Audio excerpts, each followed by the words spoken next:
July August বিপ্লবের অন্যতম সিপাহসালার উসমান হাদি বাংলাদেশের বলিষ্ঠ কণ্ঠস্বর, ইমানে বলে বলিয়ান, আল্লাহর পথে জীবন বাজি রাখা এক সৈনিক,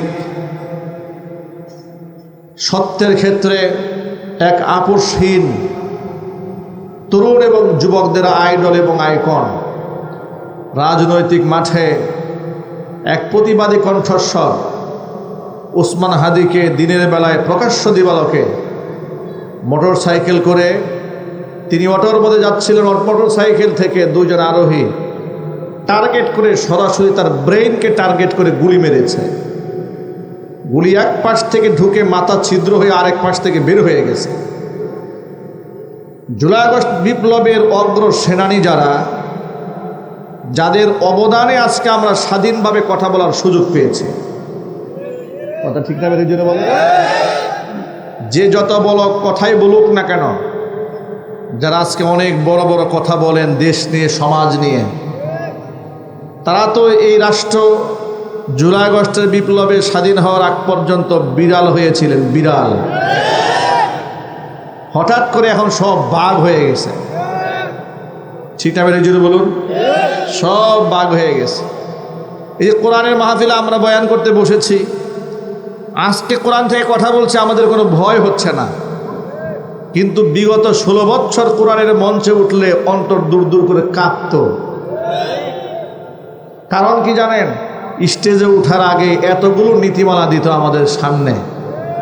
চট্টগ্রামের দক্ষিণ হালি শহরে এক মাহফিলে কয়েক বছর আগে উঠেছি স্টেজে, 14টা শর্ত দিয়েছে। সেই শর্তগুলো আবার থালা থেকে দিয়ে ওটাকে ল্যামিনেটিং করে বাধাই করে বক্তার সামনে দিয়ে রাখছে স্টেজে। এই 14টা শর্ত মেনটেন করে ওয়াজ করতে হবে কোরআন থেকে। এর মধ্যে 1 নাম্বার শর্ত দিয়েছে, আকার এবং ইঙ্গিতে কোনোভাবেই সরকার কষ্ট পায় এমন কোনো কথা বলা যাবে না। শর্ত দিয়েছে রাত 11টার পরে মাইক চলবে না, এটাও শর্ত।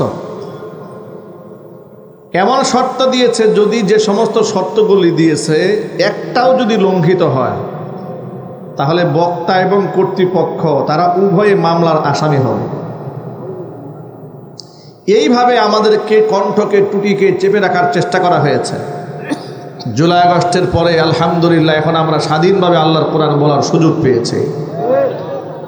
কোরআন যেমন বলার সুযোগ পেয়েছি, এদেশের যুবকরা এখন নতুন একটা স্বপ্ন দেখতে শুরু করেছে, কোরআনের বাংলাদেশ গড়ার।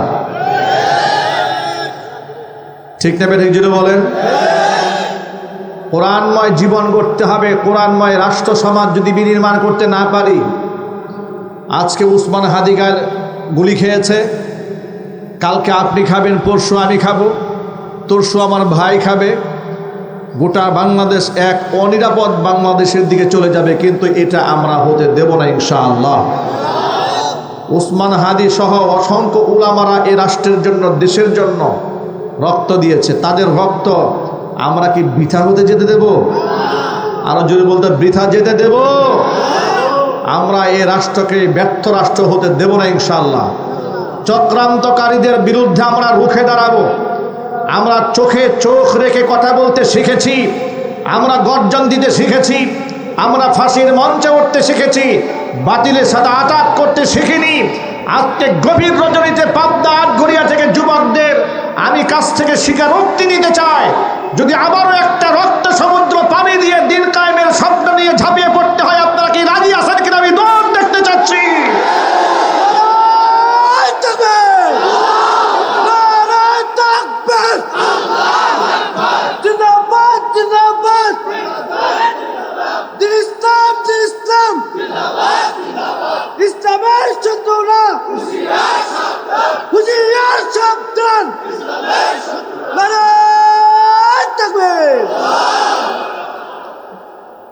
আল্লাহর পথে যারা জীবন বাজি রাখে তাদের তো ভয়ের কোনো কারণ নাই, তাদের জীবনে হারাবার কিছু নাই। বেঁচে থাকলে গাজীর মর্যাদা পাবে, জমিন থেকে বিদায় হয়ে গেলে শহীদের মর্যাদা আল্লাহ পাক দিয়ে দিবে। আল্লাহর পথে যারা জীবন দেয় তারা অমর হয়ে যায়, তারা মরে না। মহাগ্রন্থ আল কোরআনে আল্লাহ পাক বলেছেন, ওয়ালা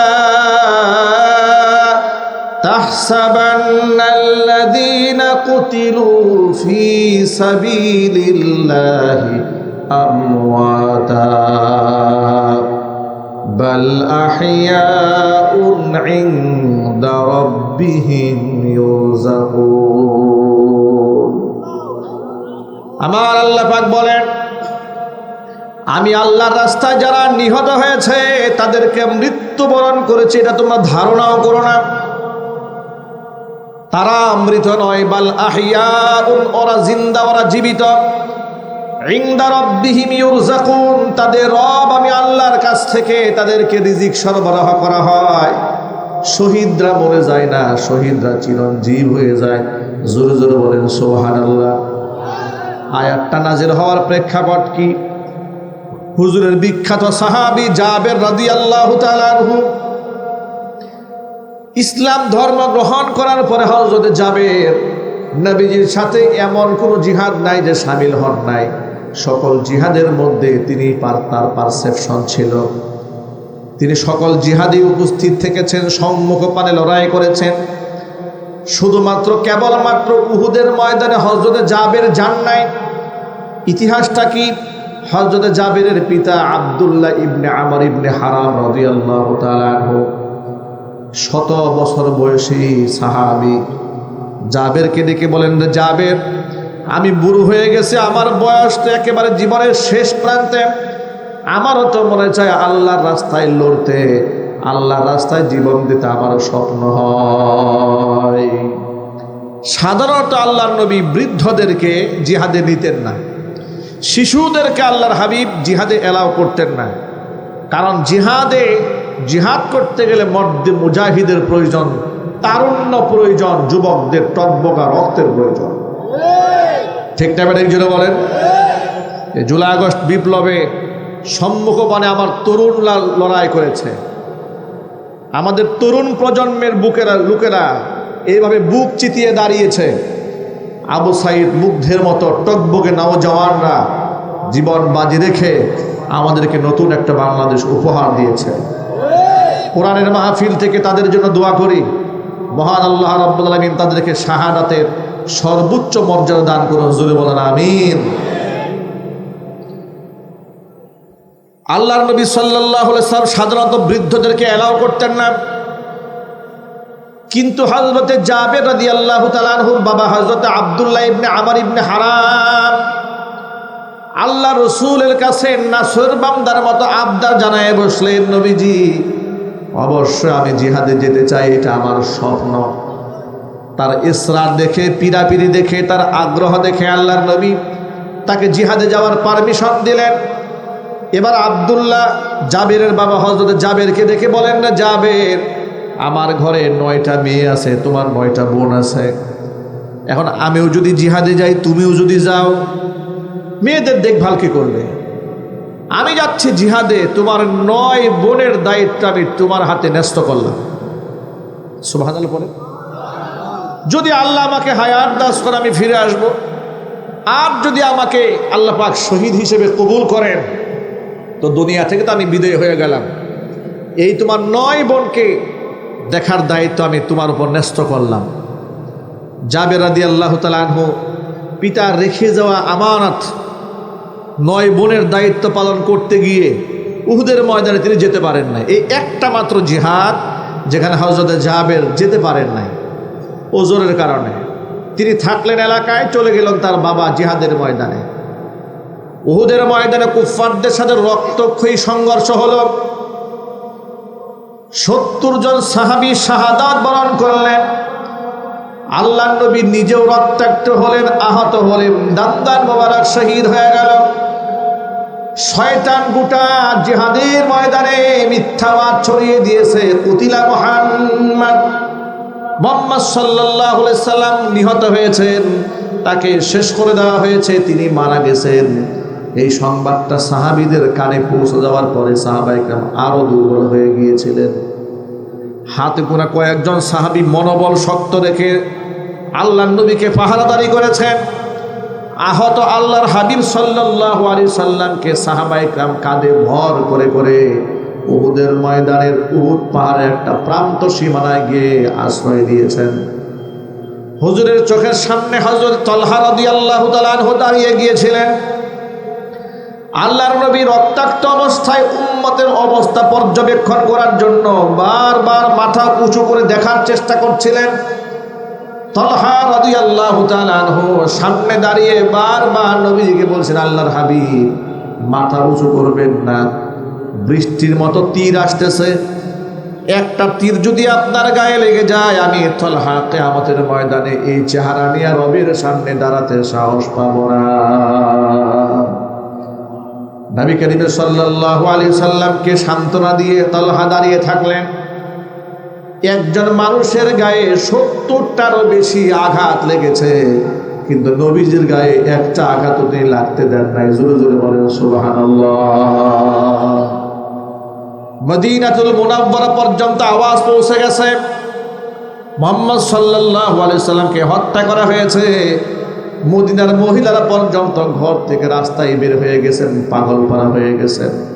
শিশুরা কাঁদতে কাঁদতে রাস্তায় বের হয়ে গেলেন। এমন সময় সুমাইয়া রাদিয়াল্লাহু তাআলা আনহা নামক একজন মহিলা, মোটামুটি প্রাপ্তবয়স্ক শুধু নয়, প্রান্তিক সীমায় চলে এসেছেন। পরিণত বয়সে এসে পাগলের মতো উহুদের ময়দানের দিকে দৌড়ে দিয়েছেন। রাস্তায় কিছু সাহাবীদের সাথে দেখা। সাহাবায়ে কেরাম জিজ্ঞেস করলেন, মহিলারে যাও কোথায়? বলে উহুদে যাই। বলে গিয়ে কোনো লাভ হবে না, তোমার স্বামী উহুদের ময়দানে গিয়ে তিনি শহীদ হয়ে গেছেন।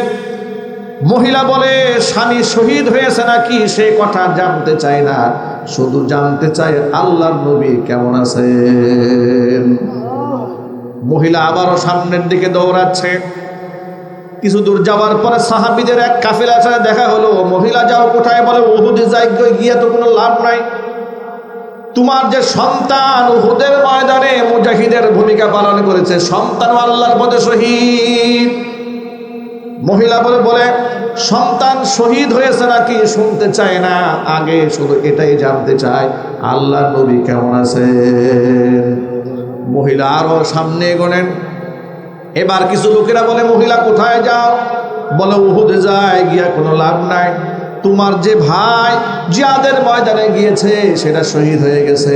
তিনি বলেন, কে শহীদ হয়েছে শুনতে চায় না, শুধু শুনতে চায় আল্লাহর নবী কেমন আছেন। আবার সামনে এগোলেন। কিছু লোকেরা জিজ্ঞেস করলো, মহিলা কোথায় যাও? মহিলা বলছে উহুদে যায়। বলে গিয়ে কোনো লাভ নাই, তোমার যে স্বামী জিহাদের তোমার যে বাবা জিহাদে গিয়েছিল তিনি শহীদ হয়ে গেছেন। মহিলা বলেন, কে শহীদ হয়েছে শুনতে চাই নাই, আমি শুধু জানতে চাই মুহাম্মদ রাসূলুল্লাহ সাল্লাল্লাহু আলাইহি ওয়াসাল্লাম কেমন আছেন। জোরে জোরে বলেন সুবহানাল্লাহ।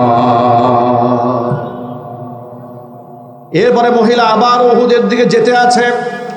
যেতে যেতে কিছু দূর যাওয়ার পরে দেখতে পেয়েছে নবী মুহাম্মদ সাল্লাল্লাহু আলাইহি সাল্লাম সাহাবায়ে কেরাম পরিবেষ্টিত অবস্থায় সামনের দিকে এগিয়ে আসতেছেন। মহিলা একেবারে হুজুরের কাছাকাছি চলে গেছেন। আল্লাহ নবীর চেহারার দিকে, রক্তমাখা চেহারার দিকে তাকিয়ে মহিলা বলছে, ইয়া রাসূলুল্লাহ, আমার স্বামী জিহাদে শহীদ হয়েছে, বাবা শহীদ হয়েছে, সন্তান শহীদ হয়েছে, ভাই শহীদ হয়েছে, চারটা মানুষ আমার রক্তের শহীদ হয়ে গেল। এতে আমার মনের মধ্যে কোনো ব্যথা নাই, আপনি বেঁচে আছেন এটাই আমার জিন্দেগীর সবচাইতে বড় সান্ত্বনা। আল্লাহর নবীকে সাহাবীরা কেমন ভালোবাসতেন, অকৃত্রিম ভালোবাসা দিয়েছেন। হুজুরের মহব্বতে তাদের কোনো ঘাটতি ছিল না, কোনো কৃপণতা ছিল না, লৌকিকতা ছিল না। জীবনের চেয়েও তারা আল্লাহর নবীকে ভালোবেসেছেন। এই জন্য মহাগ্রন্থ আল কোরআনে আল্লাহ বলেছেন, ওয়া ইযা কিলা লাহুম আমিনু কামা আমানান নাস, ঈমান আনো সেইভাবে যেভাবে লোকেরা আমানাস সাহাবা, সাহাবীরা যেভাবে ঈমান এনেছে তোমরা ঠিক সেইভাবে ঈমান আনো। সাহাবায়ে কেরাম আমাদের আমলের মানদণ্ড, ইমানের মানদণ্ড। এই জন্য সাহাবায়ে কেরাম রাদিয়াল্লাহু তাআলা আজমাইনদের সমালোচনা করা জায়েজ নাই, কারণ সাহাবীদের উপরে স্বয়ং আল্লাহ পাক সন্তুষ্ট। সাহাবীদের উপর সন্তুষ্ট কে? আরো জোরে বলুন ভাই। আল্লাহ তাআলা নিজে সাহাবীদের উপর সন্তুষ্ট। কোরআনে কারীম আল্লাহ ঘোষণা করেন রাদিয়াল্লাহু আনহুম ওয়া রাদওয়ান, সাহাবীদের প্রতি আমি আল্লাহ সন্তুষ্ট, তারাও আমার প্রতি সন্তুষ্ট। জুড়ে বলেন আল্লাহু আকবার। হুজুরকে তারা অকৃত্রিম মোহাব্বত করেছেন, ভালোবাসা দিয়েছেন, আল্লাহ পাক তাদের মর্যাদা বাড়িয়ে দিয়েছেন। এই জন্য নবীকে মোহাব্বতের ক্ষেত্রে কোনো প্রকার কার্পণ্যতা কোনো মুসলমানের অন্তরে থাকতে পারে না। আল্লাহর হাবিব সাল্লাল্লাহু আলাইহি সাল্লাম বলেছেন, লা ইউমিনু আহাদুকুম হাত্তা আকুনা আহাব্বা ইলাইহি মিন ওয়ালিদিহি ওয়া ওয়ালাদিহি ওয়ান নাসি আজমাইন। ততক্ষণ পর্যন্ত তোমরা কেউ ইমানদার হতে পারবে না যতক্ষণ না পর্যন্ত নিজের পিতা, নিজের সন্তান, এমনকি সকল মানুষের চেয়ে তোমাদের কাছে আমি নবী প্রিয় না হব। আমি আপনাদের কাছে জানতে চাই, আমাদের রাসূলকে আমরা আমাদের জীবনের চেয়ে ভালোবাসি, এতে কোনো সন্দেহ আছে? জোর আওয়াজে বলেন সন্দেহ আছে? আল্লাহর নবীর ভালোবাসা আছে না নাই অন্তরে? আল্লাহর মহব্বত অন্তরে আছে না নাই? কোরআনের মহব্বত অন্তরে আছে না নাই? আল্লাহর মহব্বত, রাসূলের মহব্বত, কোরআনের মহব্বত পৃথিবীর সকলের ঊর্ধ্বে, রাজনৈতিক চিন্তা চেতনার ঊর্ধ্বে, নেতা কর্মীদের ঊর্ধ্বে, রাজনৈতিক দর্শনের ঊর্ধ্বে, এমনকি আমার জীবনের চাইতেও ঊর্ধ্বে আল্লাহ এবং তার রাসূলের ভালোবাসা। জোরে বলুন ঠিক কিনা? আপনি যাকে ভালোবাসেন তাকে যদি কেউ আঘাত করে, গালমন্দ করে, আপনি সহ্য করতে পারেন না। উদাহরণ দিয়ে বলি, রাজনৈতিক নেতৃবৃন্দকে যাদেরকে আপনারা ফলো করেন, ওই নেতাকে যদি কেউ গালি দেয় আপনি সহ্য করতে পারেন না, প্রতিবাদ মুখর হয়ে যান। ঠিকটা বেঠিক জোরে বলেন। আপনি যাকে আইডল মানেন, আইকন মানেন, তাকে গালি দিলে যদি আপনি সহ্য করতে না পারেন, এবার বলেন আমরা যারা আল্লাহর গোলাম আছি, আল্লাহর বান্দা আছি, আমরা যারা মুহাম্মদ সাল্লাল্লাহু আলাইহি ওয়াসাল্লামের উম্মত আছি, আমাদের চোখের সামনে যদি কেউ আল্লাহ রাসূলকে কটাক্ষ করে, আল্লাহরে গালি দেয়, এতে কি আমাদের কলিজা মানবে? আরো জোরে বলেন মানবে? সুতরাং আল্লাহর শানে যেই ব্যক্তি আঘাত করবে আমরা তার পরিচয় জানতে চাবো না, যে সে কি আওয়ামী লীগ না বিএনপি না জামাত না জাতীয় পার্টি না নিজামে ইসলাম না হেফাজতে ইসলাম, কিচ্ছু দেখবো না। শুধু দেখবো ক্ষুধাদ্রোহী, ক্ষুধাদ্রোহীর শাস্তি মৃত্যুদণ্ড বাংলাদেশে দিতেই হবে। মানিকগঞ্জে বাউল নামক ফাউল আল্লাহরে গালি দিয়েছে, আল্লাহর সামনে ব্যঙ্গোক্তি করেছে। বাংলাদেশের প্রথম সারির কিছু রাজনৈতিক নেতারা দেখলাম বাউলের পক্ষে অবস্থান নিয়েছে। তাদের প্রতি আমাদের স্পষ্ট বার্তা, তোমরা যদি বাউলের পক্ষে অবস্থান গ্রহণ করতে পারো, আল্লাহর কসম আমরা মহান নবের সম্মানের পক্ষে অবস্থান নিয়ে প্রয়োজনে জিহাদে ঝাঁপিয়ে পড়বো, কাফের বেঈমানদের সামনে আমরা মাথা নত করব না। প্রিয় যুবক ভাইরা আমার, বাংলাদেশের এক বরেণ্য রাজনীতিবিদ মির্জা ফখরুল ইসলাম আলমগীর সাহেব বলে ফেললেন, উগ্র ধর্মান্ধ লোকেরা বাউলদের উপর হামলা করেছে। আমি আপনাদের কাছে জানতে চাই, আল্লাহরে গালি দিয়েছে, তিনি আঘাতপ্রাপ্ত হলেন না, কিন্তু বাউলদের উপর তথাকথিত হামলা হয়েছে, তিনি আঘাতপ্রাপ্ত হলেন। ডাল মে কুচ কালা হয়, ঠিক না বেঠিক জোরে বলেন? আপনাদের কাছে জানতে চাই আমি, যেই ব্যক্তি আল্লাহরে গালি দিয়েছে তার পক্ষে কোনো মুসলমানের সন্তান থাকতে পারে? আরো জোরে বলেন। যদি কেউ থাকে তারে মুসলমান বলার সুযোগ আছে? এগুলা মুনাফিক, ঠিক না বেঠিক জোরে বলেন? এগুলা কি? মুনাফিক। মুনাফিকদের বাজার এই দেশে আর গরম হবে না ইনশাআল্লাহ। এই দেশে মানুষ এখন বুঝে গেছে, ভালো মন্দ শিখে গেছে, ভালো মন্দের পার্থক্য এই দেশের মুসলমানদের কাছে স্পষ্ট হয়ে গেছে। এদেশ একমাত্র হক্কানে আলেমদের কাছেই নিরাপদ, ইসলামপন্থীদের কাছে নিরাপদ, নাস্তিক বেঈমানদের কাছে কিংবা রাম বামদের দালালদের কাছে রাষ্ট্র নিরাপদ নয়। তারা যতবার ক্ষমতায় আসে ততবার রাষ্ট্রকে ভঙ্গুর করে রাষ্ট্রের সমস্ত টাকাগুলো বিদেশে পাচার করে বাহিরে বাড়ি বানায়। সুতরাং যারা রাষ্ট্রের সম্পদ চুরি করে চোরদের হাতে আগামীর বাংলাদেশকে ছেড়ে দেওয়া হবে না। আগামীর বাংলাদেশকে আলেমদের নেতৃত্বে করতে হবে। রাজি আছেন কারা কারা? দোহার দেখতে চাই।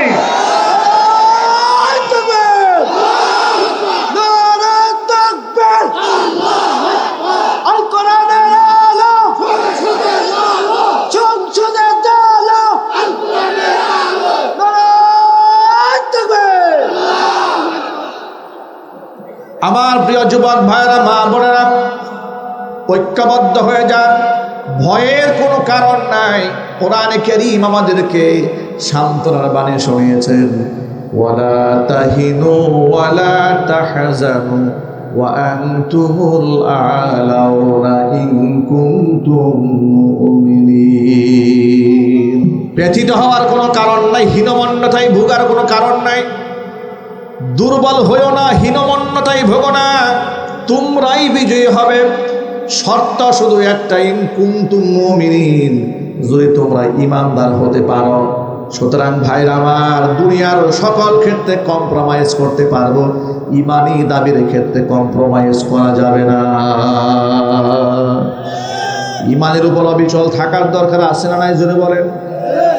ঈমানদার ব্যক্তির ব্যাপারে আল্লাহ পাক বলেন, ইন্নাল্লাযীনা ক্বালু রাব্বুনাল্লাহ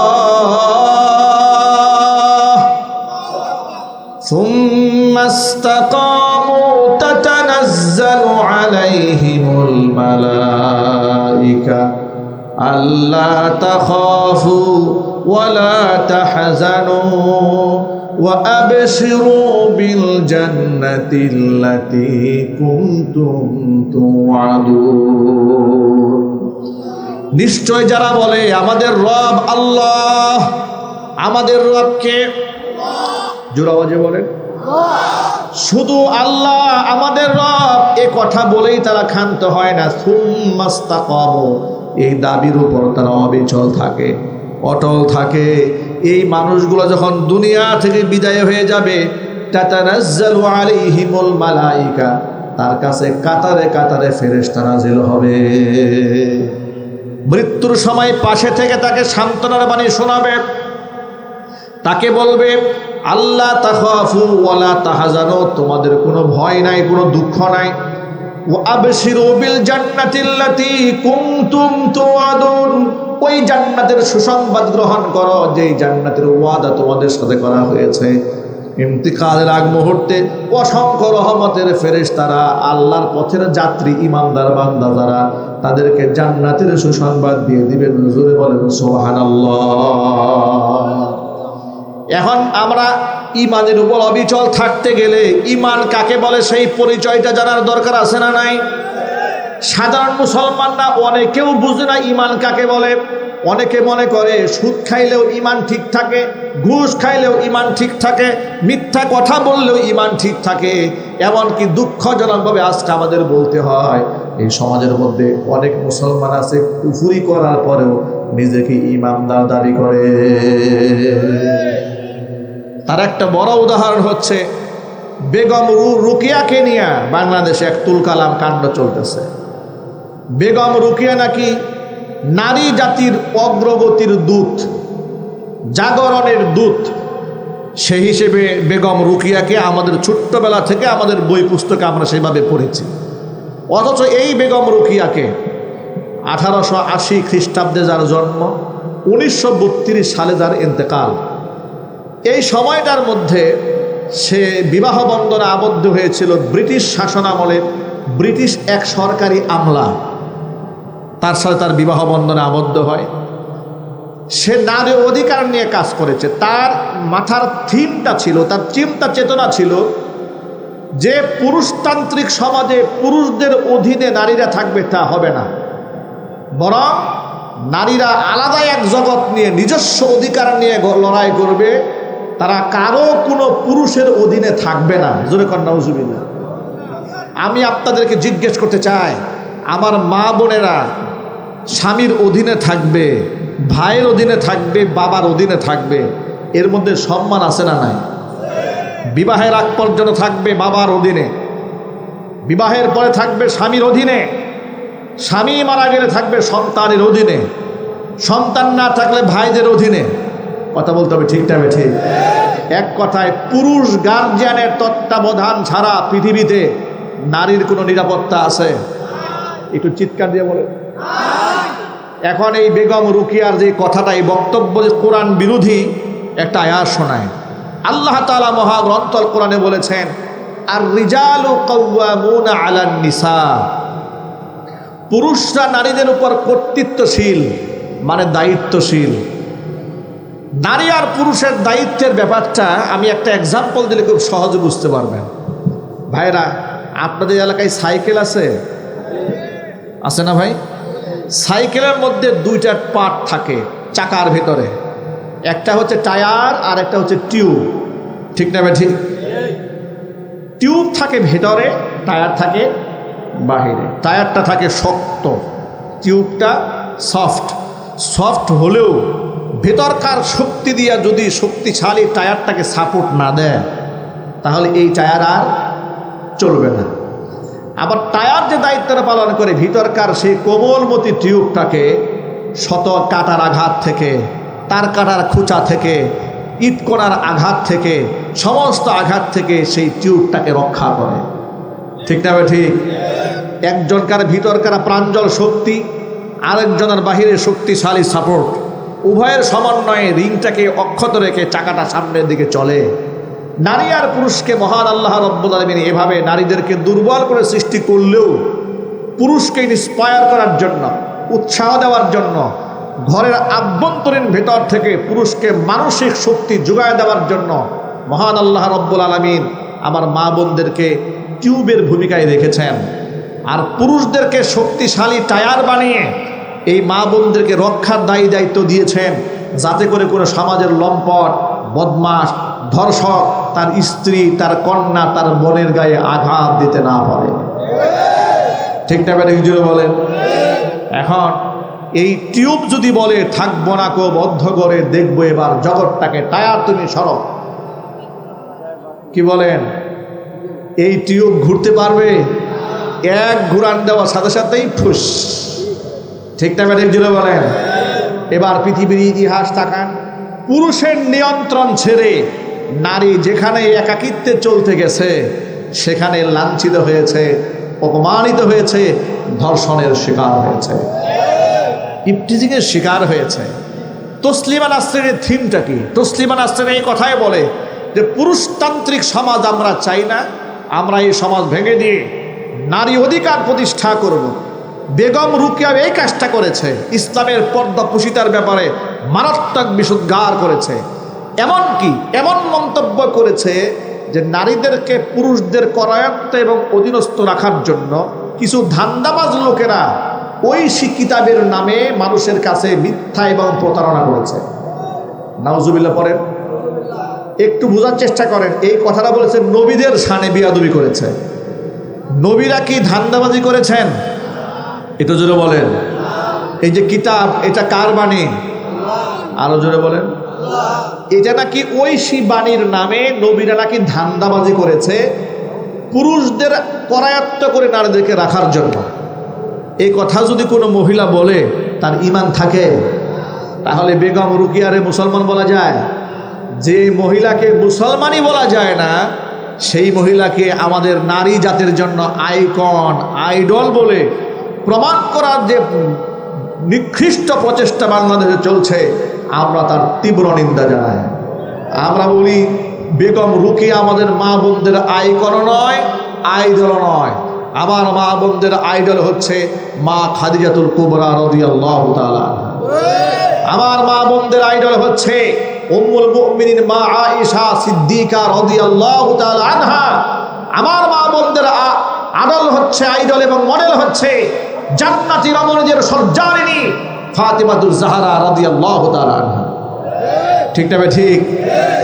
আমার মা বোনেরা কখনো এই উলঙ্গ বেহায়া মানুষদেরকে সমর্থন দেবে না। এগুলা করার পরে এখন রাজশাহী বিশ্ববিদ্যালয়ের এক শিক্ষক মাহমুদুল হাসান, পদার্থবিজ্ঞানের টিচার, তিনি বেগম রুকিয়াকে ফেসবুক স্ট্যাটাসে বললেন সে তো মুরতাদ ছিলেন, কাফের ছিলেন। কাফের আর মুরতাদ বলার কারণে বাম পাড়ায় আগুন লেগেছে, তথাকথিত সুশীলের গায়ে আগুন লেগেছে। বলা শুরু করলো, এই শিক্ষক মৌলবাদী, এই শিক্ষক নিজেই অপদার্থ, তা না হলে বেগম রুকিয়ার কাফের বললো কেন? আচ্ছা প্রিয় ভাইরা, কুফুরি করলে তারা কি বলবো আমরা? যদি বলেন চুরি করলে কি বলে? ডাকাতি করলে, খুন করলে, কুফুরি করলে কাফের। ও খুন করলে খুনি বলা যাবে, চুরি করলে তাকে চোর বলতে পারবেন, ডাকাতি করলে ডাকাত বলতে পারবেন, আর কুফুরি করলে কাফের বলা যাবে না। মুসলমান থাকতে মনে চায়, এত লালায়িত কেন মুসলমান থাকতে? যদি মুসলমান থাকতে মনে চায় তাহলে কুফুরি বাদ দিতে হবে, কথা বলতে হবে, ঠিক কিনা মুসলমান? কুফুরিও করবেন আবার মুসলমানও থাকতে মনে চায়। ধান্দা তো ভালোই বানিয়েছে তোমরা। এই ব্যবসা, চেতনা ব্যবসা বাংলাদেশ আর চলবে না, ঠিক না? ঠিক ভাইরা আবার এবার তাহলে শুনেন, ইমানদার কাকে বলে? আমরা যে বললাম ইমানের সাথে কম্প্রোমাইজ নাই, তাওহীদের সাথে কম্প্রোমাইজ নাই, ইসলামের আদর্শের ক্ষেত্রে কম্প্রোমাইজ নাই, দ্বীনের ক্ষেত্রে কোনো কম্প্রোমাইজ নাই। রাজনৈতিক বিভাজন ভিন্ন ভিন্ন দলের হলেও আল্লাহর দ্বীনের ক্ষেত্রে কোনো ভিন্নতা নাই। তামাম মুসলমান, তামাম দুনিয়ার মুসলমানদের পরিচয় একটা, তারা মুসলমান, ঠিক কিনা বলেন? হিন্দুস্তানি মূল পরিচয় নয়, পাকিস্তানি মূল পরিচয় নয়, সৌদিয়ান মূল পরিচয় নয়, আফগানিস্তানি মূল পরিচয় নয়। আমি যে ভাষারই মানুষ হই না কেন, যে রঙের মানুষ হই না কেন, যে বর্ণের মানুষ হই না কেন, আমার এক নাম্বার পরিচয় ইন্নানি আনা মিনাল মুসলিমিন, আমি একজন মুসলমান। গর্বের সাথে বলেন না ভাই, আমি কি? একটু হাতটা উঁচা করে বলেন, গর্বের সাথে বলেন আমরা কি? এই কথা বলতে কি আমাদের কষ্ট হয় নাকি ভাই? আমরা গর্বের সাথে বলি আমরা একজন মুসলমান, ঠিক না ঠিক? এবার তাহলে শোনেন, দাবি তো করলাম মুসলমান, তো ইসলাম কাকে বলে, ইমান কাকে বলে, এটা জানার দরকার আছে কিনা? এই মঞ্চগুলো তো আমরা ইমান শেখার মঞ্চ বানিয়েছি, ইসলাম শিখতে চাই, জানতে চাই। এই ব্যাখ্যাটা আমি নিজের পক্ষ থেকে না দিয়ে একটু হাদিস থেকে শোনাই আপনাদেরকে। ভাই আপনাদের কষ্ট হচ্ছে? অনেক গভীর রাত তো, কষ্ট হলে বলবেন আপনারা ইনশাল্লাহ। হ্যাঁ চলবে, মাশাআল্লাহ চলবে। লিল্লাহি তাকবীর। এনার্জি আছে তো? দেখি তাহলে তাকবীরের ধ্বনিতে বোঝা যাবে কতটুকু এনার্জি আছে। লিল্লাহি তাকবীর, মাশাআল্লাহ এনার্জি আছে। ঘুম ঘুম ঘুম নাই চোখে?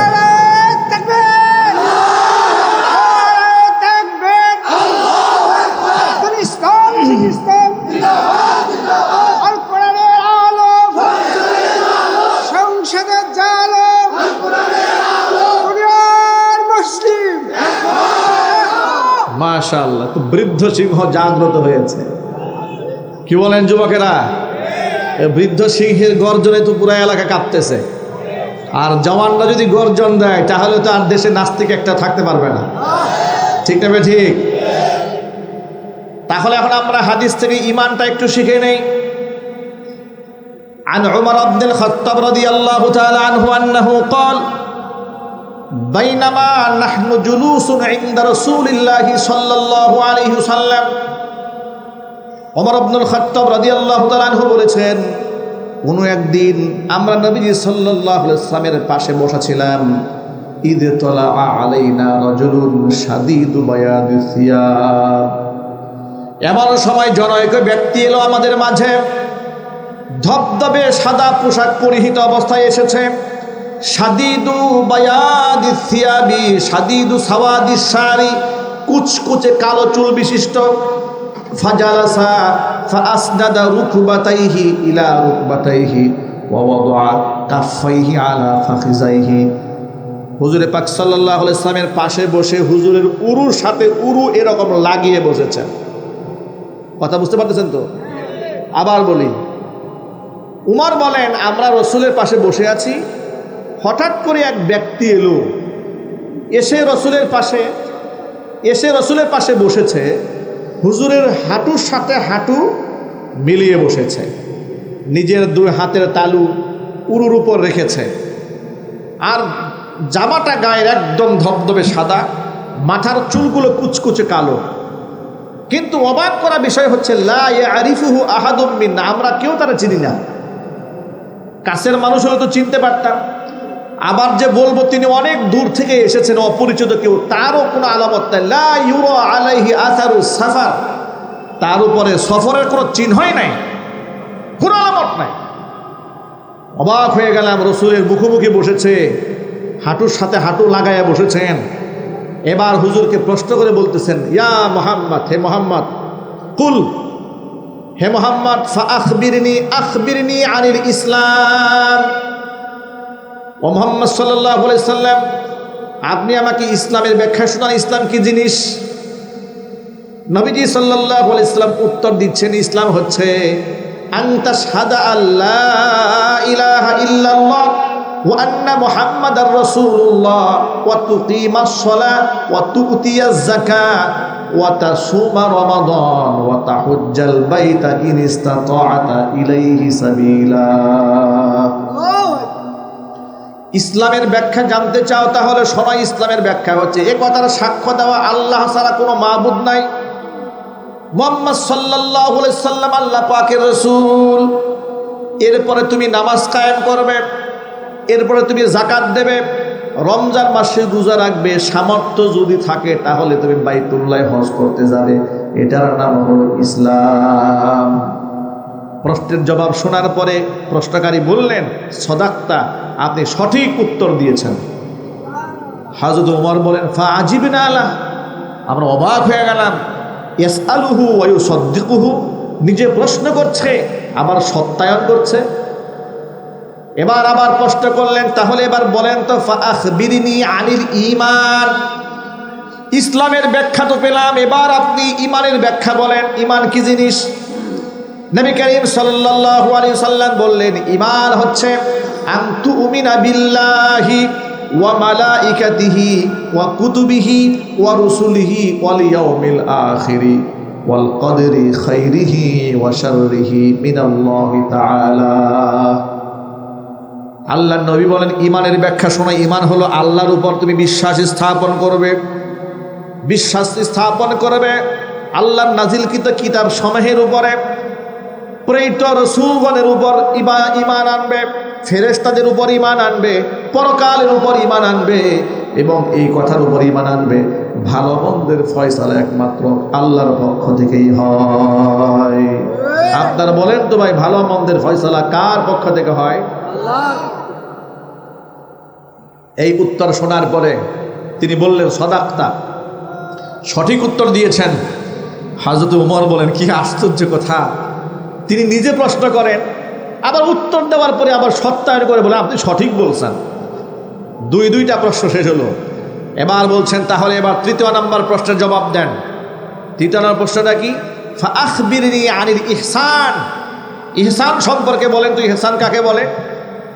হুজুর বলেন, আন তা'বুদাল্লাহা কাআন্নাকা তারাহু ফাইন লাম তাকুন তারাহু ফাইন্নাহু ইয়ারাক। তুমি এমনভাবে আল্লাহর ইবাদত করবে, এমনভাবে আল্লাহর দাসত্ব করবে যেমন তুমি আল্লাহ পাককে দেখতে পাচ্ছ। ফাইন লাম তাকুন তারাহু ফাইন্নাহু ইয়ারাক, যদি তোমার ধ্যান এত গভীর না হয় যে আমি আল্লাহকে দেখতে পাচ্ছি, অন্তত মনের মধ্যে এই ধ্যানটা রাখবে, আমার আল্লাহ তাআলা নিশ্চয়ই আমাকে দেখতে পাচ্ছে। এই প্রশ্নের জবাব দেওয়ার পরে তিনি বললেন, সদাক্তা, আপনি সঠিক বলেছেন। এবার তাহলে 4 নাম্বার প্রশ্নের জবাব দেন। ফাআখবিরনি আনিস সাআহ, কিয়ামত কবে কায়েম হবে সে ব্যাপারে আমাকে কিছু বলেন।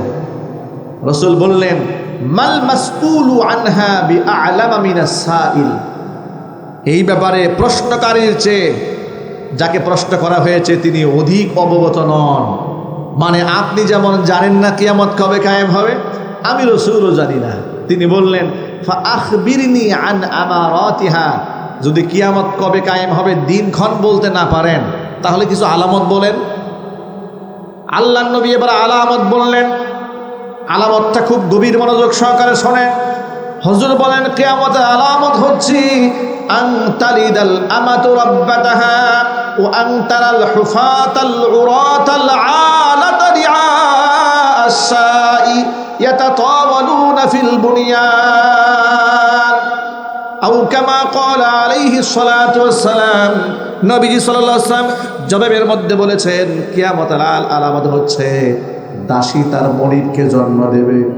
এবং এই সমাজের ওই সমস্ত রাখালরা যারা ক্ষেত খামারে ভেড়া বকরি দুম্বা চালায়, মেষপালক যারা, এমনকি এতটা দরিদ্র যারা গায়ে কাপড় নাই, পায়ের মধ্যে স্যান্ডেল পর্যন্ত পরতে পারে না, এরা এত বেশি সম্পদের মালিক হয়ে যাবে।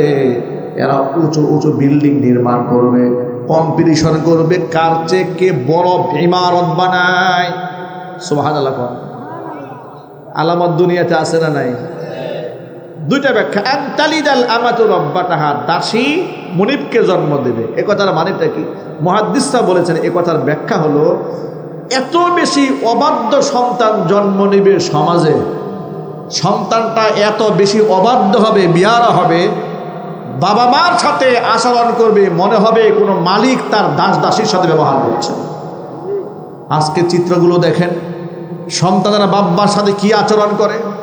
কয়েকদিন আগে দেখেছেন ঢাকা মোহাম্মদপুরে ইংলিশ মিডিয়ামের এক মেয়ে বাপ মার বিরুদ্ধে গিয়ে কোর্টে মামলা করেছে। ঠিক না বেঠিক জোরে বলেন? বাপ মাকে ক্রিমিনাল বলেছে, ক্রিমিনাল। এবং সে বলেছে গোটা পৃথিবীর মধ্যে আমি ইতিহাস তৈরি করতে চাই, আমি সন্তান হয়ে বাপ মার বিরুদ্ধে মামলা দিলাম, আমার বাপ মা হচ্ছে ক্রিমিনাল। জোরে কর নাউজুবিল্লাহ।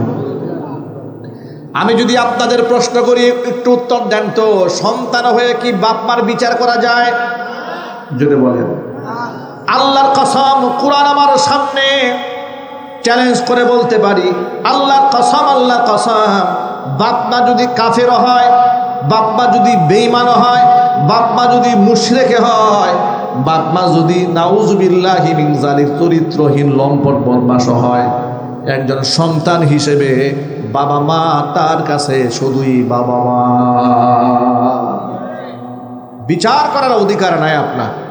আপনি সর্বোচ্চ বাপ মার সাথে বিনয়ের সাথে দাবি পেশ করতে পারেন অথবা আল্লাহর কাছে দোয়া করতে পারেন। এছাড়া আপনি সন্তান হয়ে বাপ মার বিচার করার কোনো অধিকার নাই। আবু হুরায়রা রাদিয়াল্লাহু তাআলা আনহু বিখ্যাত সাহাবী, তার নাম জানে না এমন কোনো মুসলমান হয়তো পৃথিবীতে নাই। আবু হুরায়রা রাদিয়াল্লাহু তাআলা আনহু কান্না করতে করতে নবীজির সামনে এসে হাজির। নবী সাল্লাল্লাহু আলাইহি ওয়াসাল্লাম জিজ্ঞেস করলেন, আবু হুরায়রা কান্না করো কেন? আবু হুরায়রা বলছে, ইয়া রাসূলুল্লাহ, ইয়া হাবিবাল্লাহ, আমার মা আমাকে মেরেছে। হুজুর বলেন, মা মেরেছে, নিশ্চয়ই বিয়াদবি করেছো। বলে, ইয়া রাসূলুল্লাহ, বিয়াদবি করিনি, আপনার সান্নিধ্য থেকে বাসায় ফিরতে আমার দেরি হয়ে গেছে, আমার মা মুশরিকা। জিজ্ঞেস করলো দেরি কেন? বললাম মুহাম্মদ সাল্লাল্লাহু আলাইহি ওয়াসাল্লামের কাছে গিয়েছিলাম, ফিরতে দেরি হয়ে গেল। আপনার নাম শোনা মাত্র আমার মা তেলে বেগুনে জ্বলে উঠেছে, আমাকে মারতে শুরু করেছে, গালমন্দ করেছে, আপনারও গালি দিয়েছে। আল্লাহর নবী বলেন, মা মেরেছে এই জন্য আমার কাছে বিচার নিয়ে এসেছো। আমি মুহাম্মদ সাল্লাল্লাহু আলাইহি ওয়াসাল্লাম তোমার মায়ের বিচার করতে পারবো না। আল্লাহু আকবার বলেন। দু জাহানের বাদশা বলে তোমার মায়ের বিচার আমি করতে পারবো না। মা, মায়ের আসন কত উপরে দেখেছেন? সুবহানাল্লাহ বলবেন না ভাই? আজকে এই সমাজ আমাদের বাপ মাদেরকে সন্তানরা মূল্যায়ন করতে চায় না। আমি আমার সকল তাওহীদি যুবক ভাইদের জিজ্ঞেস করতে চাই, এই পৃথিবীতে পীরের দাম বেশি না বাপ মার দাম বেশি? অথচ এই সমাজের লোকেরা দেখেন পীর সাহেবের পায়ে চুমা দেয়, পীর সাহেবের পায়ে সেজদা দেয়, বাপ মার খবর নাই। ঠিক না ঠিক? বাপ মার দোয়া 100% কবুল। আল্লাহ পাক যেন আমাদের বাপ মার আজমত আমাদের অন্তর দান করে, জোরে করে আমিন। ও যুবক ভাইরা আমার, আবু হুরায়রা রাদিয়াল্লাহু তাআলা আনহু বললেন, নবীজি, আমি আমার মায়ের বিরুদ্ধে আপনার কাছে নালিশ করতে আসিনি, তাহলে কেন এলেন? আপনি তো মুস্তাজাবুদ দাওয়া, দোয়া করলেই আল্লাহ পাক কবুল করেন। আপনার কাছে আমার মায়ের জন্য দোয়া চাইতে এসেছি, আপনি একটু আমার মায়ের জন্য দোয়া করেন, আল্লাহ পাক যেন আমার মাকে হেদায়েত দান করে দেন। আল্লাহর নবী সাল্লাল্লাহু আলাইহি সাল্লাম আল্লাহর কাছে হাত তুলে বললেন, আল্লাহুম্মা হাদি উম্মা আবি হুরায়রা, আল্লাহ তাআলা তুমি আবু হুরায়রার মাকে হেদায়েত দান করো। এই দোয়াটা নবীজির মুখ থেকে বের হতে দেরি হয়েছে। আবু হুরায়রা দৌড় মারতে দেরি করেন নাই। আবু হুরায়রা বাড়ির দিকে যখন দৌড় দিয়েছে, সাহাবায়ে কেরাম জামা টেনে ধরেছেন। মনে মনে ভাবলেন, আবু হুরায়রা দৌড়াচ্ছে, নিশ্চয়ই কোনো বিপদ হয়েছে মনে হয়। জিজ্ঞেস করলেন, আবু হুরায়রা কোনো সমস্যা হয়েছে, বিপদ হয়েছে? বলে না, তাড়াতাড়ি আমার জামাটা ছেড়ে দাও, আমার নবীজি আমার মায়ের জন্য দোয়া করেছেন। আমি দৌড়াইয়া বাড়ি গিয়ে দেখতে চাই আমি আগে পৌঁছতে পারি নাকি আমার নবীজির দোয়া আমার বাড়িতে আগে পৌঁছায়া যায়। সুবহানাল্লাহ বলেন। দৌড়িয়ে হযরত আবু হুরায়রা বাড়ি গেলেন, ঘরের দরজার মধ্যে নক দিলেন। আবু হুরায়রা বলেন, আমার মা ঘরের ভেতর থেকে আওয়াজ দিলেন, আবু হুরায়রা দাঁড়াও, আমি আসতেছি। আবু হুরায়রা বলেন, আমার মায়ের কণ্ঠের আওয়াজের মধ্যে কুফুরির কর্কশতা পেলাম না, তার কণ্ঠের নমনীয়তার মধ্যে আমি হেদায়েতের গন্ধ পেলাম। আমি বুঝে নিলাম আমি বাড়ি আসার আগে আমার নবীজির দোয়া আমার বাড়ি পর্যন্ত পৌঁছে গেছে। দরজা খুলে দিলেন, তাকিয়ে দেখি আমার মা, বুড়ি মা গোসল করেছে, পানিগুলা বেয়ে বেয়ে পড়ছে সাদা চুল থেকে। আমার মা আমাকে ডেকে বলছেন, আবু হুরায়রা তোকে মারার পরে আমার বড় কষ্ট লেগেছে, আমার মনের মধ্যে অনুশোচনা জাগ্রত হয়েছে। আমি মনে মনে ভাবলাম, আমার ছেলে তো কোনো খারাপ মানুষের কাছে যায় নাই, কেন ওরে মারলাম, কেন আমি আঘাত করলাম? আমি দারুণ অনুতপ্ত হয়েছি, আমি গোসল করে পবিত্র হয়েছি, আমি তোরে সাক্ষী রেখেই পড়ে নিলাম, লা ইলাহা ইল্লাল্লাহু মুহাম্মাদুর রাসূলুল্লাহ সাল্লাল্লাহু আলাইহি ওয়াসাল্লাম। আবু হুরায়রা আনন্দে আত্মহারা হয়ে গেলেন। আবার দৌড়িয়ে রাসূল পাক সাল্লাল্লাহু আলাইহি ওয়াসাল্লামের সান্নিধ্যে এলেন। এসে বলছেন, ইয়া রাসূলুল্লাহ, ইয়া হাবিবাল্লাহ, বড্ড সুসংবাদ, আমার মা কালিমা পড়ে মুসলমান হয়ে গেছে। নবীজি বড় খুশি হয়ে গেলেন। এবার আবু হুরায়রা বলেন, হুজুর আপনার কাছে আমার আরেকটা দাবি আছে। হুজুর বলেন, কি দাবি? ও আল্লাহর নবী, আপনি আমাদের জন্য আরেকটা দোয়া করেন। সেই দোয়াটা হচ্ছে, আপনি আমার জন্য আর আমার মায়ের জন্য দোয়া করবেন, যাতে করে তামাম দুনিয়ার সমস্ত মুসলমানদের অন্তরে আল্লাহ তাআলা আমার আর আমার মায়ের মহব্বত ঢেলে দেয়। আরেকটা দোয়া করবেন, তামাম দুনিয়ার সকল মুসলমানদের মহব্বত যেন আমাদের অন্তরে আল্লাহ সৃষ্টি করে দেন। সুবহানাল্লাহ বলেন। আল্লাহর নবী সেই দোয়া আবু হুরায়রা এবং তার মায়ের জন্য করেছেন। আমার মনে হয় আল্লাহর কাছে এমনভাবে কবুল হয়ে গেছে, তামাম দুনিয়ার যে কোনো প্রান্তে একজন মুসলমান আবু হুরায়রার নাম শোনা মাত্র অন্তরের মধ্যে একটা মহব্বত তাদের মধ্যে অনুভব করতে পারে। ঘটনার ইতিহাস থেকে অনেক লম্বা শিক্ষা আছে। আমি এখান থেকে যে অংশটা আপনাদেরকে বোঝাতে চাই, যে আবু হুরায়রা রাদিয়াল্লাহু তাআলা আনহু তার মায়ের ব্যাপারে হুজুরের কাছে অভিযোগ দেওয়ার পরে রাসূল বলেন, মায়ের ব্যাপারে আমি কোনো হস্তক্ষেপ করতে পারবো না। সুবহানাল্লাহ বলেন। এটার নাম হলো মা। এর নাম কি জুড়ে বলেন তো ভাই? মা। এই মাকে ভাই ভালোবাসার দরকার আছে না যুবকের? ইনশাল্লাহ। তাহলে ইসলাম সম্পর্কে নবী করিম সাল্লাল্লাহু আলাইহি সাল্লাম যে ব্যাখ্যাটা দিলেন, ইসলাম হচ্ছে কথার সাক্ষ্য দেওয়া আল্লাহ ছাড়া কোনো মাবুদ নাই, মুহাম্মদ সাল্লাল্লাহু আলাইহি সাল্লাম আল্লাহ পাকের রাসূল। এরপরে নামাজ কায়েম করা, রোজা রাখা, হজ করা, যাকাত দেওয়া, এগুলো হচ্ছে ইসলাম। এগুলোর নাম কি? আচ্ছা, এগুলা যদি কারোর মধ্যে না থাকে তাহলে কি ইসলাম থাকবে? বুনিয়াল ইসলাম আলা খামসিন। এই যে দেখেছেন আপনারা কতগুলা খুঁটির মধ্যে প্যান্ডেলটা দাঁড়ায় আছে, এই খুঁটিগুলা কেটে দেন, প্যান্ডেলটা ঠিকবে। ইসলামের ভিত্তি হচ্ছে 5টা। কয়টা ভাই বুঝলে বলেন? বুনিয়াল ইসলাম আলা খামসিন, শাহাদাতি আল্লা ইলাহা ইল্লাল্লাহ ওয়া আন্না মুহাম্মাদার রাসূলুল্লাহ ওয়া ইকামিস সালাহ ওয়া ইতাইজ যাকাত ওয়া হজ্জিল বাইতি ওয়া সাওমি রমাদান আও কামা ক্বালা আলাইহিস সালাতু ওয়াস সালাম। কালিমার সাক্ষী দেওয়ার পরে নামাজ কায়েম করা, রোজা রাখা, হজ করা, যাকাত দেওয়া, এগুলো হচ্ছে ইসলামের মৌলিকত্ব। এগুলা যার মধ্যে নাই তাকে মুসলমান বলা যায় না। আমরা দাবি করি 90% মুসলমানদের দেশ, 92% মুসলমানদের দেশ, এটা আমাদের দাবি। কিন্তু এই দাবির সাথে আমাদের কাজের কোনো মিল আছে ভাই? বলেন। কত মানুষ আমরা নামাজ করি না, কি বলেন ভাই? এই আটঘরিয়ার দিকে তাকান, আপনি অন্য দিকে এলাকা বাদ দেন। এই আটঘরিয়াতে মুসল্লির সংখ্যা কম না বেশি? মুসলমানের সংখ্যা বেশি কিন্তু মুসল্লির সংখ্যা কম, ঠিক না ঠিক জোরে বলে? কতজন মুসলমান মুসল্লি হয়েছে এটা মসজিদের ইমাম সাহেব কাছে জিজ্ঞেস করেন। ফজরের নামাজে ইমাম সাহেব মুক্তাদি খুঁজে পান না। রংপুরের 5 নম্বর ওয়ার্ডে একটা মাহফিলে গেলাম, যাওয়ার পরে স্টেজে ওঠার সময় ইমাম সাহেব আমার কানে কানে বলেন, হুজুর আমি এই মহল্লার ইমাম, দুঃখের কথা বলি মাঝে মাঝে ফজরের নামাজের আমি মুয়াজ্জিন, আমি ইমাম, আমি মুক্তাদি। আমি শুনে অবাক বিষয়, তাকে জিজ্ঞেস করলাম কেন মুয়াজ্জিন নাই? বলে না হুজুর এলাকায় মুয়াজ্জিন নাই। আমি মুয়াজ্জিন, আমি খাদেম, আমি একামত দেই, আমি মুসল্লি, ফজরে কেউ নাই। আর অন্যান্য জামাতে যারা আসেন কয়েকজন আছেন ধারাবাহিক আসেন, তারা মোটামুটি এসা একামত দেয়, যে যখন আসে একামত দেয়। গ্রামগঞ্জের এই হালাত আজও বাংলাদেশে আছে, ঠিক না ঠিক জুড়ে বলেন? গ্রামগঞ্জের আজও এই হালাত আছে। এই যে আপনারা বড় বড় সম্মেলন করেন, ইয়াকুবিয়া দাখিল মাদ্রাসা আটঘরিয়া পাবনা, মাশাআল্লাহ ঐতিহাসিক সম্মেলন আপনাদের। আমি আজ থেকে এই 5-7 কিলোমিটার দূরে এক ভদ্রলোককে জিজ্ঞেস করলাম যে আমরা এই মাহফিলে যাবো, আপনাদের এই জায়গাটার নাম কী তো? বাবাইকোলা। একজনে বললেন ও আপনারা জলসায় যাবেন। বুঝলাম যে অনেক দূর পর্যন্ত জলসার আওয়াজ চলে গেছে, এই মাহফিলের খবর মানুষ জানে। এই যে এতগুলা মানুষ আপনারা এই গভীর রাত পর্যন্ত বসে বয়ান শুনতেছেন, মাশাআল্লাহ এত একেবারে চাতক পাখির মতো বসে আছেন, একটা লোক নড়াচড়া করছেন না। কত মহব্বতের সাথে আল্লাহ কোরআন আপনারা শুনতেছেন। আপনাদের কাছে আমরা আশাবাদ ব্যক্ত করতে পারি এই প্রজন্ম বাংলাদেশ একটা নামাজি প্রজন্ম তৈরি করবে ইনশাল্লাহ। বলেন যুবক ভাইরা, আমরা আশা করতে পারি না ইনশাল্লাহ? একটা নামাজি প্রজন্ম তৈরি হবে। আমরা নাস্তিক প্রজন্ম এই বাংলাদেশে আর তৈরি হতে দেব না ইনশাল্লাহ। ইনশাল্লাহ বলেন। নাস্তিকদের আস্ফালন কিন্তু আছে দেশে, কি নাই? ওই যে মশাল মিছিল করে, কোথায় কোথায় মশাল মিছিল না বের হয়ে যায়। আবার তারা বলে যে মৌলবাদের ঠাঁই নাই বাংলার এই জমিনে, নাকি মৌলবাদের ঠাঁই নাই। মৌলবাদ বলতে এদেশের মুসলমানদেরকে বোঝায়।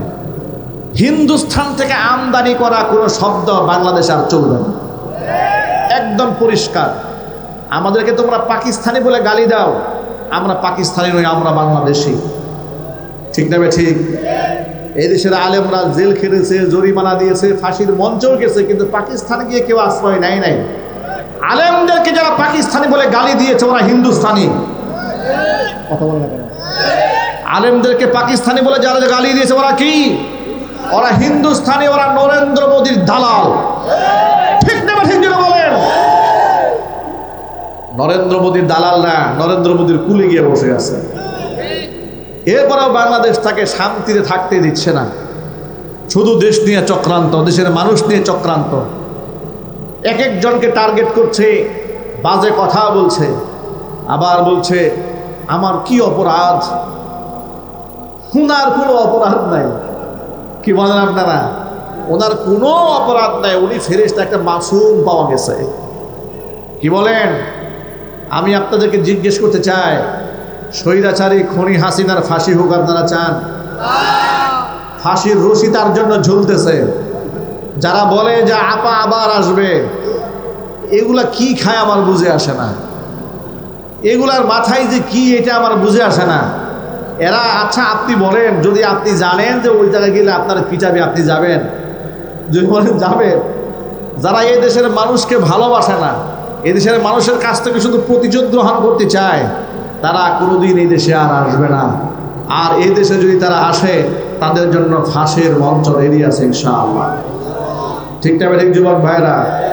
আমরা বাংলাদেশটাকে একটা নামাজি প্রজন্ম বানাতে চাই ইনশাআল্লাহ। বলেন আল্লাহর নবী রাহমাতুল্লিল আলামিন বলেছেন, 3টি জিনিস আমার কাছে প্রিয় করা হয়েছে, হুব্বিবা ইলাইয়ান নিসা ওয়াত-তিব ওয়া জুইলাত কুররাতু আইনি ফিস সালাহ। আল্লাহর পক্ষ থেকে আমার কাছে 3টা জিনিস প্রিয়। এক হচ্ছে নারীদেরকে প্রিয় করা হয়েছে।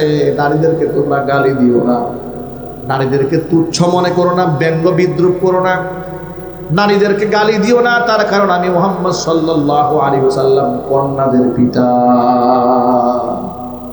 অসংখ্য মা বোনেরা আমার কথাগুলো শুনতে পাচ্ছেন।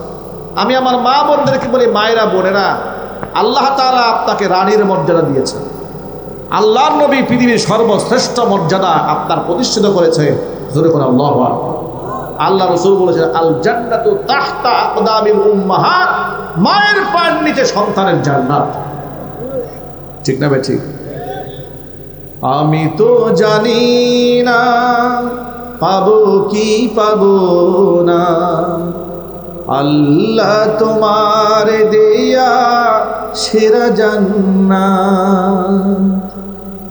আমি তো জানি না পাবো কি পাবো না, আল্লাহ তোমার দেয়া সেরা জান্নাত। আমি শুধু জানি নরকের অগ্নি সইতে পারবো না কোনদিন রাত। আমি তো জানি না পাবো কি পাবো না, আল্লাহ তোমার দেয়া সেরা জান্নাত। আমি তো জানি না পাবো কি পাবো না, আল্লাহ তোমার দেয়া সেরা জান্নাত। আমিন বলেন। আল্লাহর হাবিব বলেন, তিনটি জিনিস আমার কাছে প্রিয় করা হয়েছে। এক হচ্ছে রমণী, দ্বিতীয় নাম্বার সুগন্ধি আমার কাছে প্রিয় করা হয়েছে, তৃতীয় নাম্বার ওয়াজুইলাত কুররাতু আইনি ফিস সালাহ, নামাজের মধ্যে আল্লাহ তাআলা আমার চোখের শীতলতা দান করেছে। নামাজ আমাদের আইডেন্টিটি, নামাজ আমাদের জাতিসত্তা। নামাজ আছে যার ধর্ম আছে তার, নামাজ নাই যার ধর্ম নাই তার। নামাজের সাথে মুসলমানের অস্তিত্বের সম্পর্ক, নামাজের সাথে জান্নাত জাহান্নামের সম্পর্ক। যেই ব্যক্তি নামাজ পড়ে তার জন্য জান্নাত আছে, যেই ব্যক্তি নামাজ পড়ে না তার জন্য জাহান্নাম।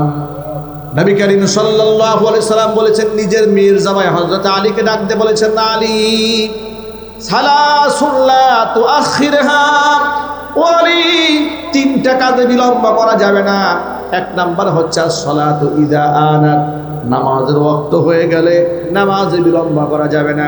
দুই নাম্বার ওয়াল জানাজাতু ইযা হাদারাত, জানাজার নামাজের ওয়াক্ত হয়ে গেলে জানাজার সামনে আসলে বিলম্ব করা যাবে না। তিন নাম্বার ওয়াল আইমু ইযা ওয়াজাদতা লাহা কুফুয়ান, বিবাহের উপযুক্ত ছেলে মেয়ে ঘরে থাকলে যদি পাত্র পাত্রী পাওয়া যায় তাহলে বিবাহ দেওয়ার ক্ষেত্রেও বিলম্ব করা যাবে না। আজকে সমাজের মধ্যে একটু তাকাই দেখেন, বিবাহ বিলম্ব হওয়ার কারণে জিনা ব্যভিচার বেড়েছে, ধর্ষণ বেড়েছে, চরিত্রহীনতা বেড়েছে, অবৈধ প্রেম ভালোবাসা বেড়েছে। আমি আমার যুবক ভাইদের জিজ্ঞেস করতে চাই, যুবক ভাইরা, বিবাহ বহির্ভূত প্রেম ভালোবাসা এটা হালাল না হারাম? কিন্তু বাংলাদেশে এটা আছে না নাই? দুঃখজনক বাস্তবতা, আমাদের সমাজের মধ্যে সিস্টেমিক কুফরি আছে, রাষ্ট্রীয় কুফরি আছে। রাষ্ট্রীয় কুফরি হলো 21 বছর আগ পর্যন্ত ছেলে বিবাহ করতে পারবে না, 18 বছর আগে মেয়েকে বিবাহ দেওয়া যাবে না। অথচ বাল্য বিবাহের নামে অসংখ্য বৈধ সম্পর্কের মধ্যে রাষ্ট্রীয় নিষেধাজ্ঞা দেওয়া হয়, কিন্তু বাল্য প্রেমের ক্ষেত্রে কোনো বিধান নাই। উচিত ছিল বাল্য প্রেম রাষ্ট্রীয়ভাবে নিষেধ করা, ঠিক না? বলেন। কিন্তু বাল্য প্রেম নিয়ে মাথা ব্যথা নাই, বাল্য বিবাহ নিয়ে মাথা নষ্ট। আমি আমার জীবন থেকে ছোট্ট একটা ঘটনা শেয়ার করি।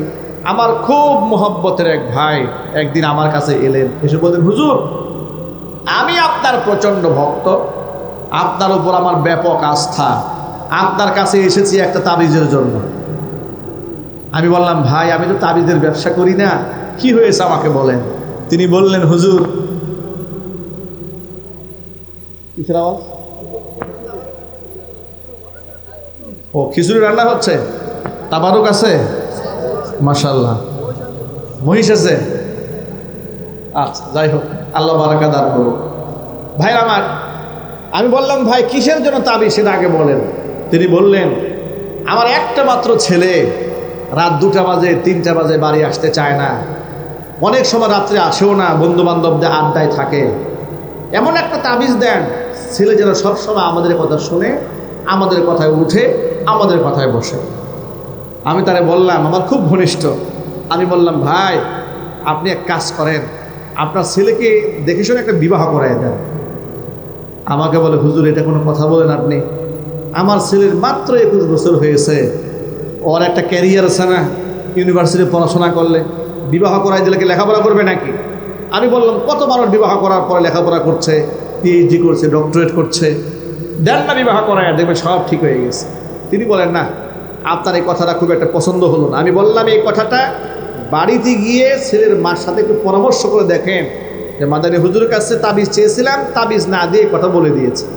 উনি গেলেন, যাওয়ার পরে বউর সাথে পরামর্শ করেছে, বউ নাকি বলেছে হুজুর তো খারাপ কিছু বলে নাই, আমাদের ছেলেকে বিবাহ করাই দিলে আমাদের মনে হয় সমস্যার সমাধান হয়েও যেতে পারে। এরপরে আমাকে ফোন দিয়া বলে হুজুর তাহলে আপনি একটা পাত্রী ঠিক করে দেন, যেহেতু গোটা দেশ আপনি ঘোরেন, কত মানুষের সাথে আপনি উঠা বসা, আমার ছেলের জন্য একটা দিনদার পাত্রী ঠিক করে দেন। আমি বললাম ভাই আমি ওয়াজে প্রচণ্ড ব্যস্ত, আমি পাত্রী টাত্রী ঠিক করতে পারবো না, দোয়া করি এটা সলভ হয়ে যায়।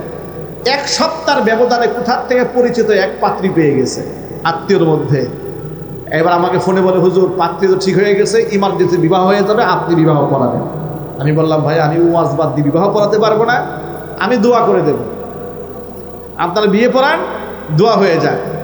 এরপরে তারা মোটামুটি বিবাহ করে ফেলেছে, দোয়াও হয়ে গেছে। আমি উইলিংলি ইচ্ছা করে বিয়ের পরে ফোন দিয়েছি জিজ্ঞেস করার জন্য হালাতটা কি। জিজ্ঞেস করলাম ভাই কি অবস্থা ছেলে? আমাকে বলে হুজুর ছেলে তো 3 দিন ধরে ঘরের দরজাই খুলে না। যে ছেলে বাড়ি ফিরে না 3টে বাজে, বাড়ি আসতে চায় না, সেই ছেলে এখন 3 দিন হয়ে গেছে ঘরের দরজাই খুলে না। বুঝতে পেরেছেন তাবিজটা কেমন কাজে লেগেছে? আমাদের সমাজের অনেক যুবকদের এরকম একটা তাবিজ দরকার। কথা ঠিক না ভাই? ঠিক কি যুবকেরা এই তাবিজের দরকার আছে না নাই? কার কার তাবিজ দরকার আছে হাত দেখি তো এবার।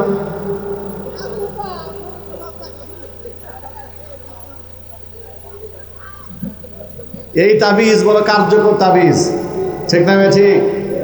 আমি এখানে উপস্থিত গার্জিয়ানদেরকে বলবো নিজের ছেলে মেয়ে বিবাহ দেওয়ার সময় কখনো বিলম্ব করবেন না। এ কথা বলবেন না নিজের পায়ে দাঁড়া, আগে ক্যারিয়ার গড়। এ কথা বলতে বলতে আপনার ছেলের ক্যারেক্টার শেষ, ঠিক না ভাই? ঠিক। মেয়েকে ডাক্তার বানাবে, ইঞ্জিনিয়ার বানাবে, এরপরে বিবাহ দেবে, বেচারির ক্যারেক্টার শেষ, ঠিক না ভাই? ঠিক। এই যে ইউনিভার্সিটিতে জুড়াই জুড়াই যে বসে থাকে, কি বলে, পার্কে পার্কে বসে থাকে, এগুলো কি মঙ্গল গ্রহ থেকে এসেছে? না, এগুলো আমাদের সমাজের ছেলে মেয়ে, তারা বিপদগামী হচ্ছে। এই জন্য কাল কিয়ামতের ময়দানে আমাদেরকেও আসামি হতে হবে। আমরা এটা করবো না ইনশাল্লাহ। বলেন আমরা আমাদের ছেলে মেয়েদেরকে যথোপযুক্ত সময় বিবাহ দেব। ছেলের বাবাদেরকে এখানে একটা ছোট্ট সবক দেয় আল্লাহ পাকের কোরআনের আয়াত থেকে। অনেক ছেলের বাবারা মনে মনে ভাবে ছেলের ইনকাম কম, আরেকটু ইনকাম বেড়ে নিক, তাদের জন্য কোরআন শরীফের একটা আয়াত। আল্লাহ পাক বলেন ওয়ানকিহুল আয়ামা মিনকুম ওয়াস-সালিহিনা মিন ইবাদিকুম ওয়া ইমাইকুম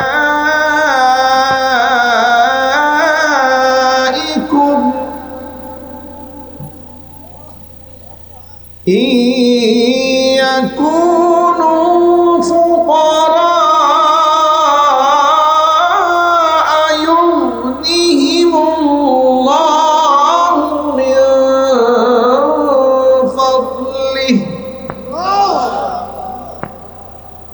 ওয়াল্লাহু ওয়াসিউন আলীম।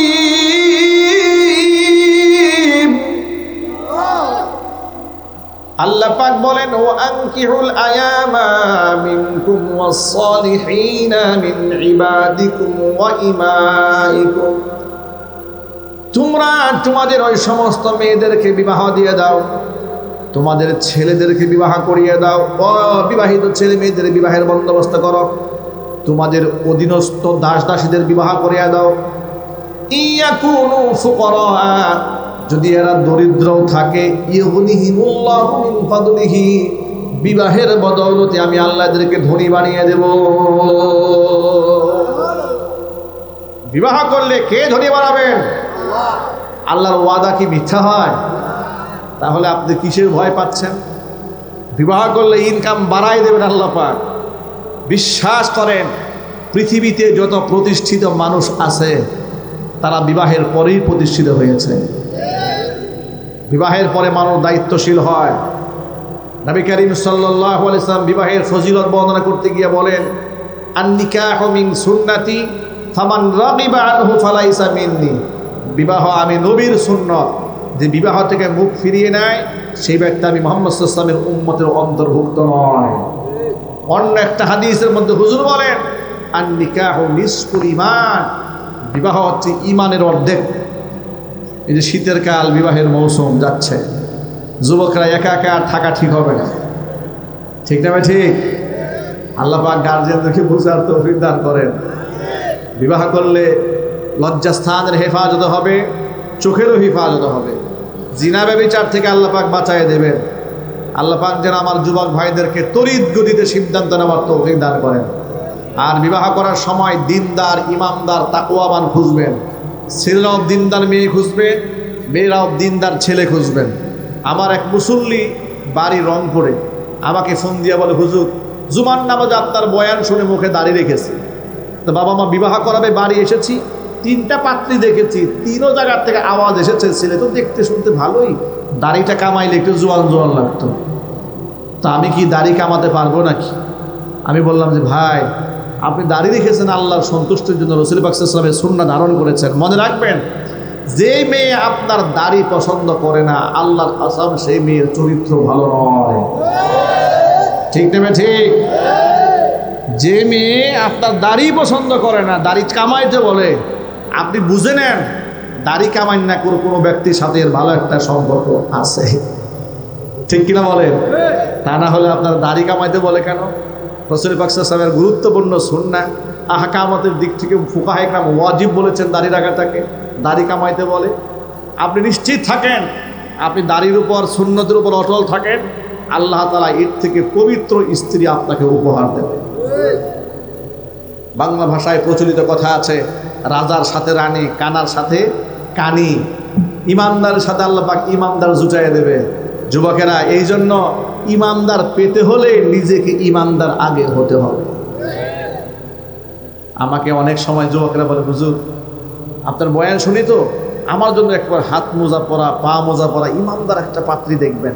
আমি কিন্তু জানি ও বা 5টা প্রেম করে, মানে এর হালাত আমার জানা আছে। উনি প্রেম করে বেড়ান কিন্তু বিবাহ করতে চায় একবারে সলিড। আমি বললাম, আচ্ছা তুমি যে সলিড বিয়ে করতে চাও, তোমার অবস্থা নাকি?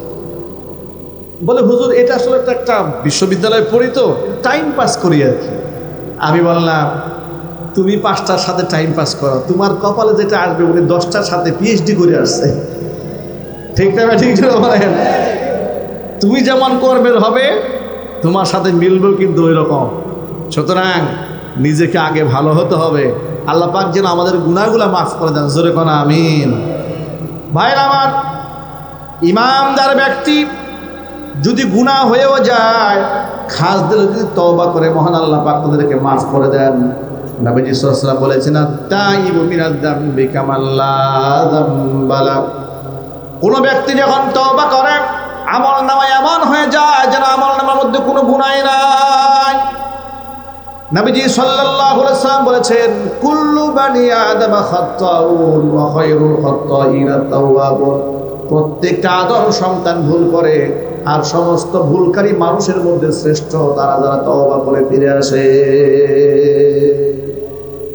আমরা এমন অনেক গুনাহ করেছি যে গুনাহ আমি নিজে জানি আর আল্লাহ জানে, পৃথিবীর কেউ জানে না। এমন অসংখ্য গুনাহ আমাদের আছে। ঠিক না? আল্লাহ আমাদের গুনাহগুলো লুকায় রেখেছেন। যদি আল্লাহ তাআলা আমাদের গুনাহ প্রকাশ করে দিতেন, আমরা এলাকায় মুখ দেখাতে পারতাম না। আল্লাহ তাআলা সাত্তারুল উয়ুব, বান্দার দোষকে আল্লাহ লুকায় রেখেছেন। আল্লাহ তাআলা দুনিয়াতে যেমন দোষ লুকায় রেখেছেন, হাসরের ময়দানে যেন আমাদের দোষগুলোকে মানুষের কাছ থেকে লুকায় রেখে আল্লাহ তাআলা আমাদের জান্নাতের ফয়সালা করে দেন। জোরে কোন আমিন। প্রিয় ভাইয়েরা আমার, যত যুবক ভাইরা মাহফিলে এসেছেন সমস্ত যুবক ভাইদের কাছ থেকে আজকে থেকে আমি ওয়াদা নিতে চাই যে আজকের পর থেকে আমাদের এক ওয়াক্ত নামাজও কাজা হবে না, ইনশাআল্লাহ বলেন। এই মাহফিলটা সাকসেস হবে, সফল হবে যদি আমরা নামাজি হতে পারি, যদি আমরা ইমানের উপর অবিচল থাকতে পারি, বলিয়ান থাকতে পারি। যুবক ভাইরা পারবো তো ইনশাআল্লাহ? ভাইরা আমার, দিনের পথে চলার মজাই আলাদা। দিনের পথে থেকে যদি আমার মৃত্যু হয়, আমি শহীদের মর্যাদা পেয়ে যাব। ওই যে হাদিস শুরুতে বলেছি, জাবের রাদিয়াল্লাহু তাআলা আনহুর পিতা আব্দুল্লাহ ইবনে আমর ইবনে হারাম 100 বছর বয়সী সাহাবী জিহাদের ময়দানে চলে গেলেন। নবী করিম সাল্লাল্লাহু আলাইহি ওয়াসাল্লামের সাথে থেকে কাফেরদের বিরুদ্ধে লড়াই করলেন। এক পর্যায়ে শাহাদাতের পেয়ালা পান করে দুনিয়া থেকে বিদায় হয়ে গেলেন। আল্লাহর নবী মদিনায় ব্যাক করে আসার পরে জাবেরের মন খারাপ, বাবা শহীদ হয়ে গেছে, অবশ্যই সন্তানের মনে ব্যথা আছে না নাই? জাবেরকে ডাক দিয়ে আল্লাহর নবী জিজ্ঞেস করলেন, না জাবের, তুমি কি জানো তোমার পিতা আব্দুল্লাহ ইবনে আমর ইবনে হারামের শাহাদাতের পর মহান আল্লাহর সাথে তার কি কথোপকথন হয়েছে? জাবের রাদিয়াল্লাহু তাআলা আনহু জবাবে বললেন, আল্লাহু ওয়া রাসূলু আলাম, এটা আমি বলতে পারবো না, আল্লাহ এবং তার রাসূলই ভালো জানেন। তিনি বললেন, আল্লাহ পাক তোমার পিতা আব্দুল্লাহকে ডেকে বলেছেন, আব্দুল্লাহ রে, তুমি আমার কাছে যা চাবে তোমাকে তাই দেওয়া হবে, তুমি শহীদ হয়েছ। আব্দুল্লাহ রাদিয়াল্লাহু তাআলা আনহু বললেন, রব্বুল আলামিন, শাহাদাতের যে এত বড় মর্যাদা এটা তো আমার জানা ছিল না। চাওয়ার যেহেতু সুযোগ তুমি করে দিয়েছ, তোমার কাছে আমি একটা জিনিস চাই, সেটা হলো তুমি আরেকটা বার দুনিয়াতে আমাকে পাঠায়া দাও। আমি তোমার রাস্তায় জীবন দিয়ে আরেকবার শহীদ হয়ে তোমার কাছে ফিরে আসতে চাই। আল্লাহ পাক তখন বলেছেন, আব্দুল্লাহ রে, আমি আল্লাহ পাকের অমোঘ বিধান হচ্ছে, একবার যদি কেউ ইন্তেকাল করে শহীদ হয়, জমিনে তাকে আর ফিরে দেওয়া হবে না। তখন তো আল্লাহ রাব্বুল আমিন তাকে বললেন, অন্য কিছু চাও। আব্দুল্লাহ রাদিয়াল্লাহু তাআলা আনহু আল্লাহকে ডেকে বললেন, রব্বুল আমিন, তাহলে অন্ততপক্ষে দুনিয়াবাসীকে তুমি জানায়া দাও, তোমার পথে শহীদ হয়ে গেলে আমাদের কত মর্যাদা আছে যেটা তুমি জানায়া দাও। এই আব্দুল্লাহ রাদিয়াল্লাহু তাআলা আনহুর আবেদনের প্রেক্ষিতে মহান আল্লাহ তাআলা কোরআন মাজিদ দুটো আয়াতে কারিমা নাযিল করলেন। আল্লাহ পাক বলেন, ওয়ালা তাহসাবান্নাল্লাযীনা কুতিলু ফি সাবিলিল্লাহি আমওয়াতা, আমি আল্লাহর রাস্তায় যারা নিহত হয়েছে তাদেরকে তোমরা মৃত ধারণা করো না, বাল আহইয়াউন, ওরা জীবিত, ইনদা রাব্বিহিম ইউযাকুন, তাদের রবের কাছে তারা রিজিক প্রাপ্ত হয়। ফারিহিনা বিমা আতাহুমুল্লাহু মিন ফাদলিহি ওয়া ইস্তাবশিরুনা বিল্লাযীনা লাম ইয়ালহাকু বিহিম মিন খালফিহিম আল্লা খাউফুন আলাইহিম ওয়ালা হুম ইয়াহজানুন। আমি তাদেরকে যে নিয়ামত দিয়েছি, নিয়ামত নিয়ে তারা বড্ড খুশি। সুবহানাল্লাহ বলেন। ফারিহিনা বিমা আতাহুমুল্লাহু মিন ফাদলিহি ওয়া ইস্তাবশিরুনা বিল্লাযীনা লাম ইয়ালহাকু বিহিম মিন খালফিহিম, পেছনে আছে, এখনো পর্যন্ত তাদের সাথে মিলিত হয় নাই, তাদেরকে এই কথা বলে সুসংবাদ দিচ্ছে যে আল্লাহ খাউফুন আলাইহিম, এদের কোনো ভয় নাই, ওয়ালা হুম ইয়াহজানুন, এদের চিন্তারও কোনো কারণ নাই, বরং আল্লাহর পথে যারা শহীদ হয় তাদেরকে মর্যাদার পাত্র বানিয়ে দেন কে? যুবকেরা, আমরা আল্লাহর পথে শহীদ হওয়ার তামান্না পেশ করি।